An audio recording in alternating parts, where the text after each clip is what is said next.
Hello, Star Wars. Today I'll be reading another entry from the ForcePositive blog. Our Actors, Episode 1: The Shameful Rejection and Grateful Return of Ahmed Best. For decades, the vast majority of hateful and negative fan anger has been directed towards the actors who bring Star Wars to life. Heroes in Hollywood, creatively generous and innocent actors have been caught in horrid bullying, hate, and even death threats.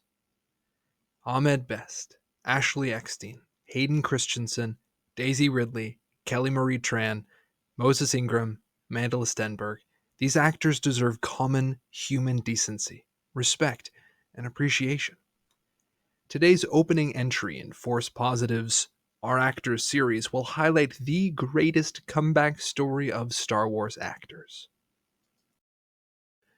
Once driven by dark side Star Wars fans to the lowest, loneliest, and self-hating place, the light side positive and grateful majority made their love and appreciation for the actor known through continuous, highly visible displays of affection.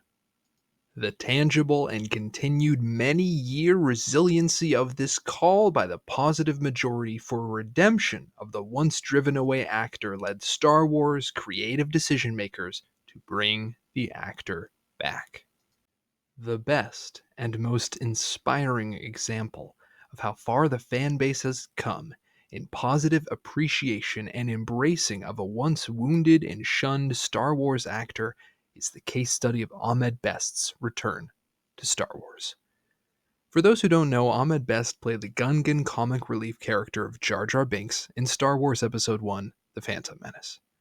Ahmed Best not only portrayed the voice of Jar Jar, but he also performed the full motion capture on camera, meaning that when filming the standard scenes of all the actors playing human roles, Ahmed Best performed the movements and motions that would later be transformed into one of the first fully digitally animated characters in cinema history. Ahmed Best performed the slapstick physical acting that formed the basis for how the digital artist would bring Jar Jar to life. But to say that the prequels and The Phantom Menace were disliked upon release is a drastic understatement. The explosion of mockery, hate, and toxicity that followed The Phantom Menace's release is difficult to comprehend. In many ways, dark side Star Wars fans were first corrupted into this path of hate and suffering by the echo chambers of early internet chat rooms. While the early internet in the late 1990s spread word of mouth and hype like wildfire for the prequel trilogy and The Phantom Menace especially, so too was the toxic rejection spread like wildfire. In the first convulsion of this pattern we have now seen all too often, while these passionate early dark side fans were faced with a Star Wars story direction they didn't like, the principal target of hate was Jar Jar Binks. While George Lucas himself caught a massive amount of flack, the worrying and continuing trend arose where dark side Star Wars fans were unable to separate hating a creative decision with spewing hate at an actor and a character. If you were following blow by blow, moment by moment of this swirling hate campaign against the Phantom Menace, you could almost come away with the impression that Jar Jar himself made the prequels and that Ahmed Best himself was to blame. In one of the earliest widespread incident of public cyberbullying, Ahmed Best was driven to what he has described as the lowest point of his life. To hear Ahmed Best's own words, I'll be reading an excerpt from a Deadline interview. Ahmed Best begins by saying, "There were already kind of preconceived ideas about it, and there is already bubbling under this online hatred. It was already being talked about even before the movie dropped." Unquote.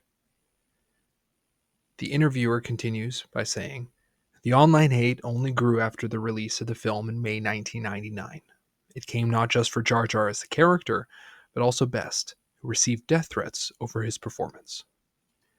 Ahmed Best continues by saying, quote, "It really wasn't easy. I was young, was 26. It was hard to have the idea that this thing you've been working for all your life, you finally get it, and you're finally in the big leagues, the highest level of the game, and you hold your own.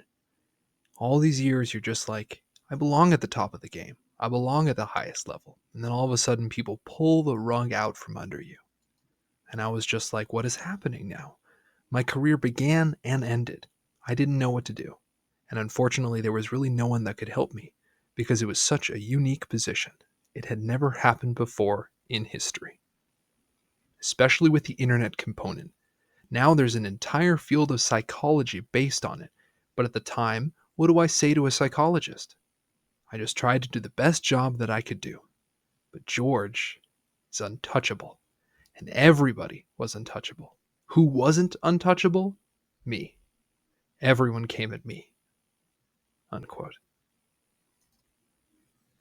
Now, to me, it was a terrible shame that Ahmed Best was driven to such a dangerously low point by Star Wars fans. And time could not diminish the wounds inflicted on the young actor. And yet, 25 years have passed. Slowly but surely, the tides have begun to turn. Not only has prequel appreciation completely exploded compared to the avarice and disdain of their initial release, but recognition and appreciation has even grown for Jar Jar Binks. The popular joking theory that Jar Jar was a masterful Sith Lord pulling the strings of the entire prequel era, known as Darth Jar Jar, has made its way into official Star Wars media with a notable appearance in LEGO Star Wars Rebuild the Galaxy. Jar Jar has not been welcomed back on his own. Ahmed Best has become a vital member of the Star Wars community. Reportedly, some of the highest enthusiasm and some of the most massive crowds at Star Wars conventions have been for appearances by Ahmed Best. These grateful fans are not only comprised of fans who are new to Star Wars, or those who always loved Jar Jar, but these appreciative fans also likely contain a contingent of fans who were at the time swept up and seduced by the dark side groupthink. It is not Ahmed Best who has been redeemed in the last quarter century. It's been the once hateful Star Wars fans who are redeemed by atoning for their shame by vocally appreciating the continued shared connection between Star Wars and all of its actors. The creative decision makers of Star Wars took note. This vocal intensity of love for Ahmed Best, paired with the showrunner's own connection and appreciation, have led them to usher in an all-new and all-important Jedi Master into the Star Wars canon universe. In the darkest night of the Jedi story, Nightfall, Order 66, the Great Purge, a scared and wrinkly Baby Yoda was traveling alone in an elevator somewhere deep in the Jedi Temple on Coruscant.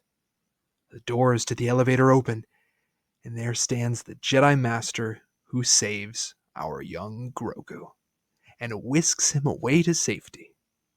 This was the Jedi Master Kelleran Beck, a character played by, named after, and collaboratively created by none other than Ahmed Best. It was no meaningless appearance or minimal dialogue cameo. Ahmed Best's return to Star Wars was as a crucially important, timeline gap answering, super powerful hero. It's nowhere near my place to say that everything's all better now, or that the hurt he was inflicted with will ever truly go away. But to me, that seems like the greatest comeback for a Star Wars actor, and one that I'm not sure that we deserve. I'd like to join the countless other voices in the positive and grateful Star Wars majority saying, thank you, Ahmed Best. I am ForcePositive, and I will provide radically positive perspectives on Star Wars. May the Force be with you.